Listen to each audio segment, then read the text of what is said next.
Nossa, coisa estranha, me arrepiei inteiro.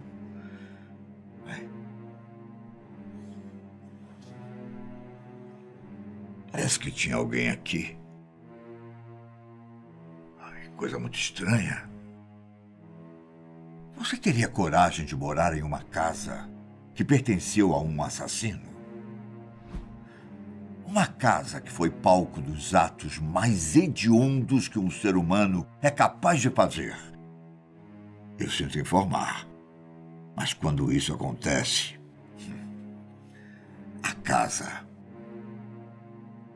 deixa de ser a mesma.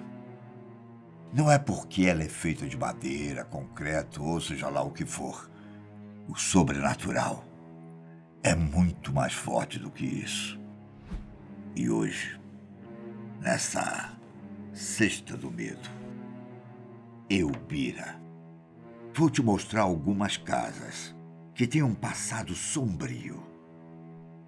E como elas estão hoje.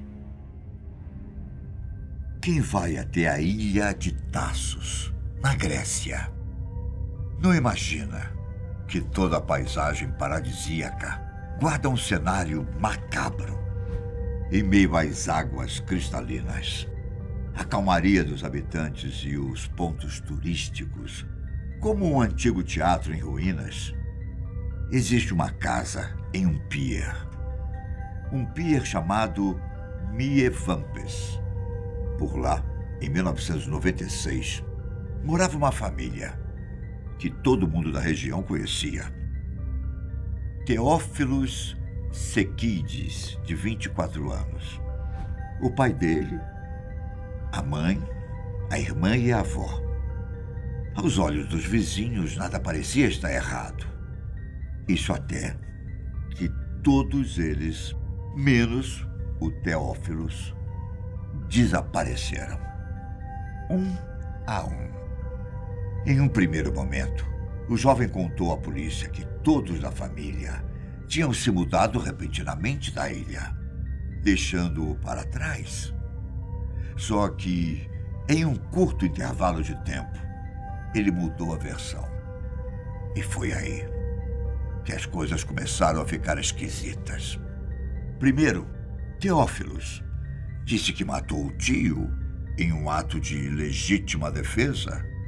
Depois, arrancou a cabeça dele com uma faca e a escondeu. Após isso, durante os dias que se seguiram ao crime, o jovem disse que cada membro de sua família tentou matá-lo. E em cada uma das vezes, ele conseguiu se defender com uma pistola. E em cada uma das vezes, Teófilos arrancou a cabeça do parente, escondeu na geladeira e depois colocou os corpos em sacos de lixo. A cena que os investigadores encontraram ao entrar na casa foi horrível. Os jornais, na época, noticiaram esse caso.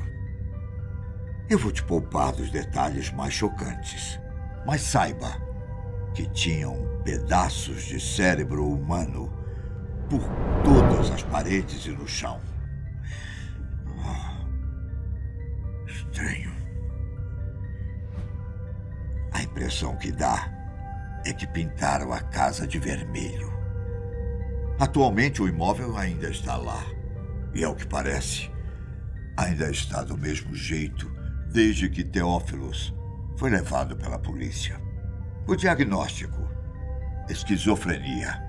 Ele faleceu em 2019, enquanto ainda estava preso. E dizem que a casa no pier está à venda. Mas eu não sei se alguém terá coragem de comprá-la.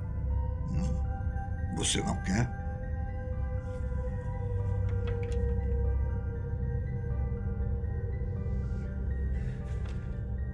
Você, que sonha em morar em Los Angeles, a cidade das estrelas, o lugar onde os seus sonhos podem se realizar. Cuidado. Não se engane. Lá também pode ser o lugar onde você encontrará seus pesadelos. Você mora em uma casa bem localizada, onde algumas celebridades já moraram. E a vida parece boa. Mas um dia, algumas pessoas entram na sua casa, dispostas a acabar com a sua vida e a dos seus amigos em nome do líder de uma seita. Pode até parecer difícil disso tudo acontecer. Talvez em um filme, não é?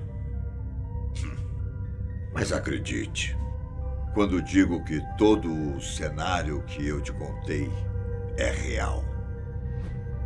No endereço Cielo Drive, 10.050, havia uma casa construída na década de 40 para a atriz francesa Michelle Morgan.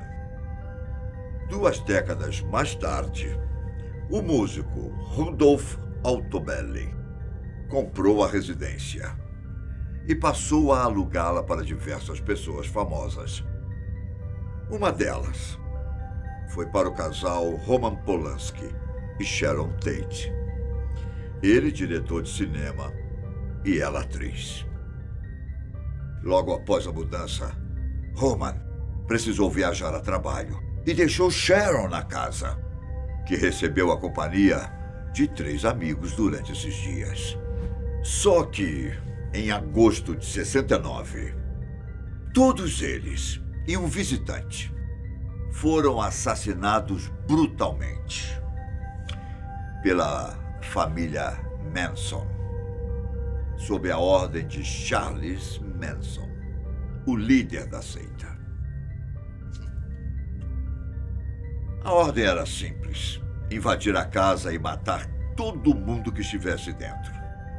Acabou que o grupo foi preso e condenado à pena de morte, mas a sentença mudou para prisão perpétua. Pouco tempo depois, Rudolf Altobelli retornou para a propriedade e por lá viveu por mais de 20 anos. Alguns músicos até usaram a casa para a gravação, mas era fato que as memórias do local eram pesadas demais. Em 94, a casa foi demolida e uma nova mansão chamada de Vila Bela foi construída. Ela chegou a ser colocada à venda em 2019. Você teria coragem de morar lá? Histórias em que os monstros eram apenas seres humanos. E isso é uma prova de que nós não precisamos entrar no mundo sobrenatural para correr risco de vida. Não. O monstro pode estar aí, na sua casa, na sua rua. Ou mesmo aqui comigo. Mas não se engane. O sobrenatural existe sim. Aliás, será que não fazemos parte desse sobrenatural? A família Bell, lá no Tennessee, no início do século XIX, um homem chamado John Bell comprou uma fazenda perto de um rio e se mudou com toda a família para viver uma típica vida no campo. Todos eles prosperaram por um tempo, até que, um a um, eles começaram a ver animais ao redor do lugar. Isso seria até comum, não é? Se não fosse pelo cachorro com cabeça de coelho. John e a filha Betsy foram os que mais presenciaram as forças invisíveis. Parecia que eram os protagonistas dessa história de terror. Outros membros da família também viram coisas estranhas. Mas parecia que pai e filha eram os alvos favoritos.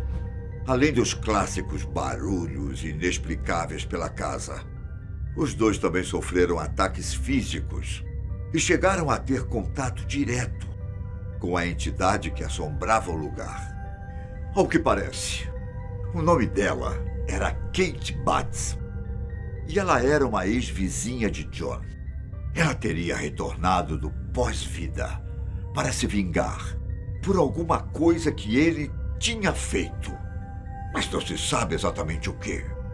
Em determinado momento, acredita-se que a entidade tenha sido a responsável pela morte de John, que teria aparecido morto por envenenamento. Mas o espírito também guardava alguma coisa contra Betsy. Tanto é que ele perturbou e atormentou tanto a garota que ela até desistiu de se casar. Hoje em dia, a entidade é conhecida como a Bruxa dos Bell. E toda essa história se tornou uma lenda. Mas há quem diga que já viu a bruxa e já experimentou o medo com os próprios olhos. A tal fazenda ainda está lá no Tennessee. E perto dela há uma caverna onde dizem que a bruxa habita. O lugar é aberto para visitação. Você gostaria de conhecer?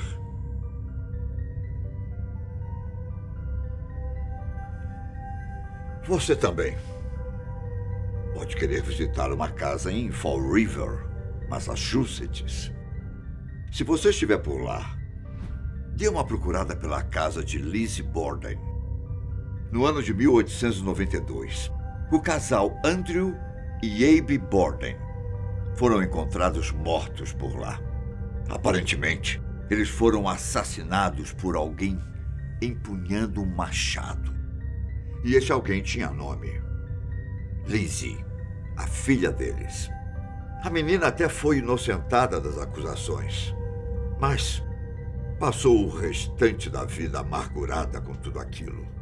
Hoje em dia, mais de um século depois, ela continua lá, na casa, assombrando quem se atreve a aparecer. Dizem que ela surge no topo das escadas e fica rindo.